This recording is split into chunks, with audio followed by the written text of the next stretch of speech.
আমি আমার খেয়াল রাখবো বস। আজকের পার্টটা তুমি অনেক শুধু আমাকে এটা ভালো বলো বস যে কি করতে হবে। ঠিক আছে ঠিক আছে, সে ছিল আজকের পার্ট। বেশি ইমোশনাল হওয়ার কোনো দরকার নেই। মিস্টার তুই যা গিয়ে কেডি ডাক্তারকে পাঠক, দেখা তোর আঘাতটা। ঠিক আছে বস। আচ্ছা বস, আমি এখন রাখি। তার নতুন যে আসলে এগুলো কি হচ্ছে? সিস্টেম রয়েছে আমার বরুণ জীবিত রয়েছে তো? সুমনকে সে এক অসাধারণ কথা শুনে দিয়েছে। সুমনকে ঘুরে বসে সেদিকটা বরুণ আমাদের মাঝে নেই, বরুণ আমাদের থেকে বিদায় নিয়েছে। এই কেসের পরে বরুণ আবারও আমাদের মাঝে ফিরে আসে। কিছুটা দেখতে সকালেই 269 যে এপিসোডটা রয়েছে ওই এপিসোডটা দেখেন, অনেক জানতে পারবেন যে এপিসোডটা দেখেন অসাধারণ কিছু ধরনের লোক।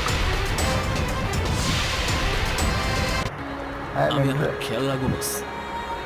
তুমি